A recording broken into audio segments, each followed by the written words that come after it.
नमस्कार मैत्रिणींनो, अन्नपूर्णा किचनमध्ये तुमचे खूप खूप स्वागत। या वर्षीचा उन्हाळा एवढा मोठा आहे की सकाळी केलेलं जेवण संध्याकाळी संपत नाही आणि संध्याकाळी केलेलं जेवण सकाळी संपत नाही।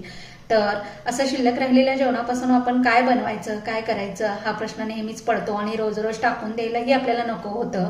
तर आज आपण अशा शिल्लक राहिलेल्या भातापासून अगदी चविष्ट आणि पौष्टिक अशी धपाटी बनवणार आहोत। तर त्यासाठी मी इथे माझ्याकडे एक वाटी भात आहे, तो भात मी घेतलेला आहे। त्याच्यानंतर एक वाटी भात असेल तर अर्धी वाटी बेसन घ्यायचं आहे, त्यानंतर अर्धी वाटी रवा घ्यायचा आहे आणि एक टोमॅटो बारीक चिरून घेतलेला आहे, कांद्याची पात थोडीशी घेतलेली आहे ओल्या, त्यानंतर इथे लांबडा लांबडा कांदा एक चिरून घेतलेला आहे, 2 हिरव्या मिरच्या घेतलेल्या आहेत, त्यानंतर कढीपत्ता बारीक चिरून घेतलेला आहे, कोथिंबीर घेतलेली आहे, लाल तिखट घेतलेला आहे, हे काश्मीरी लाल मिरचीचा आहे, येथे धना जिरा पावडर घेतलेले आहे, ओवा आणि जिरे येथे घेतलेले आहेत, चवीनुसार मीठ घेतलेलं आहे, हिंग घेतलेला आहे आणि हळद घेतलेली आहे। तर आपण आपल्या रेसिपीला सुरुवात करूया। सर्वात पहिल्यांदा मी हा जो भात आहे हा भात या बाउलमध्ये काढून घेत आहे। हा भात अगदी हातानेच असा सुट्टा करून घ्यायचा आहे। भात कुठल्याही तांदळाचा असला तरी चालेल। या भातामध्ये अर्धी वाटी रवा आपण मिक्स करणार आहोत आणि या भातामध्ये हा रवा एकसारखा असा हातानेच याला मिक्स करून घ्यायचा आहे। अर्धी वाटी पाणी घेतलेलं आहे, एवढ्या सगळ्या या एक वाटी भाताला अर्धी वाटी पाणी पुरेसं होतं। आता यामध्ये रवा मिक्स केल्यानंतर आता हे जे मिश्रण आहे हे एक 5 मिनिटं असंच झाकून ठेवायचं आहे। तर येथे तुम्ही बघू शकता 5 मिनिटं झालेले आहेत आणि आपला हा रवा याच्यामध्ये फुललेला आहे आणि हा भात थोडासा घट्ट सुद्धा झालेला आहे। आता यामध्ये आपण अर्धी वाटी जे बेसन घेतलेलं आहे ते घालणार आहे, त्यानंतर जे बेसिक मसाले आहेत ते घालणार आहे। याच्यामध्ये लाल तिखट 1 चमचा घेतलेला आहे ते मी घालणार आहे, जिरे धने पूड घेतलेली आहे ती घातलेली आहे, येथे मी जिरे आणि ओवा घेतलेला आहे तोही मी हातावर चोळून थोडासा या ठिकाणी घालत आहे। 1 चमचा याच्यामध्ये हळद घालत आहे। आता थालीपीठ म्हटलं की हिंग आलाच, 1 चिमूटभर हिंग याच्यामध्ये घालत आहे। त्यानंतर आपण ज्या भाज्या घेतलेल्या आहेत याच्यामध्ये मी कांदा एक घेतलेला आहे, ओली कांद्याची पात घेतलेली आहे, टोमॅटो एक घेतलेला आहे, येथे एक बारीक मिरची चिरून घेतलेली आहे, येथे या ठिकाणी कढीपत्ता बारीक चिरून घेतलेला आहे आणि भरपूर सारी कोथिंबीर घेतलेली आहे। तर हे सगळं आपण यामध्ये घालणार आहोत आणि त्यानंतर चवीनुसार मीठ। आता मीठ थोडंसंच घालायचं आहे कारण आपण अगोदर भाताला मीठ घातलेलं असतं, लागलं तर आपण बघून घालायचं। आता हे सर्व मिश्रण या ठिकाणी मिक्स करून घ्यायचं आहे। लाल मिरची पावडर आणि हिरवी मिरची दोन्ही घातलेलं आहे। तुमच्याकडे लहान मुलं खाणार असतील तर त्यातले एक कुठलीही मिरची किंवा लाल मिरची पावडर स्किप केली तरी चालेल।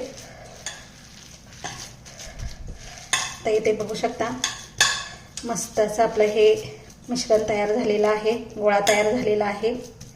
आता त्याला असंच 2 मिनिटं झाकून ठेवायचं आहे।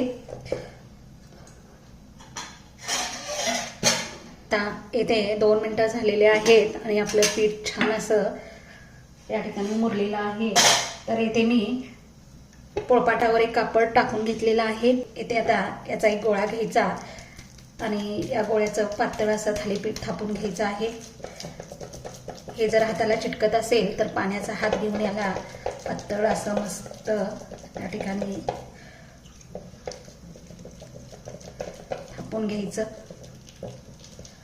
तुम्हाला हाताने पातळ झाले असं वाटत नसेल तर लाटण्याला पाणी लावून त्याच्यावरती असं एकदम फिरवून घ्यायचं आहे, म्हणजे अजिबात पाणी लावल्यामुळे या ठिकाणी चिटकत नाही।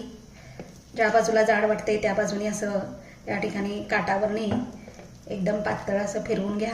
तर आपल्याला पाहिजे त्या साईजमध्ये नाही पाहिजे तसं इथे पातळ इथे आपलं थालीपीठ तयार झालेलं आहे। गॅसवरती मी तवा गरम करायला ठेवलेला होता, तुम्ही चपातीचा किंवा कोणताही तवा घेतला तरी चालेल।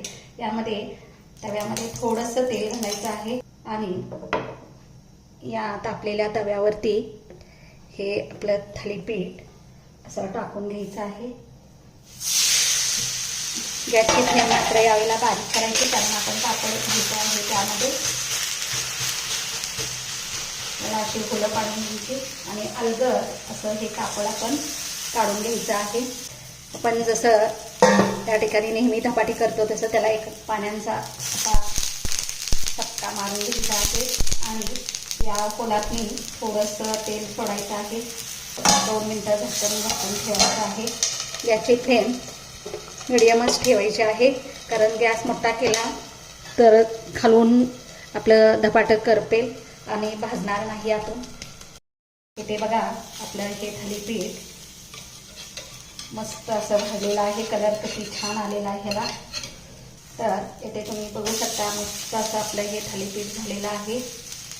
काय मस्त कलर आलेला आहे याला. तर इथे तुम्ही बघू शकता आपल्या शिळ्या भातापासून मस्त अशी धपाटी तयार झालेली आहेत. तर ही धपाटी अतिशय पौष्टिक, अतिशय सुंदर चव त्याची आहे. ही धपाटी आपण या ठिकाणी बटर किंवा लोण्याबरोबर खाऊ शकतो. तर अशीच सोपी ही रेसिपी तुम्ही ही करून पहा आणि कमेंटद्वारे मला सांगा. आणि माझ्या या सोप्या सोप्या रेसिपी तुम्हाला आवडत असतील तर माझ्या चॅनलला लाईक आणि सबस्क्राईब करायला विसरू नका.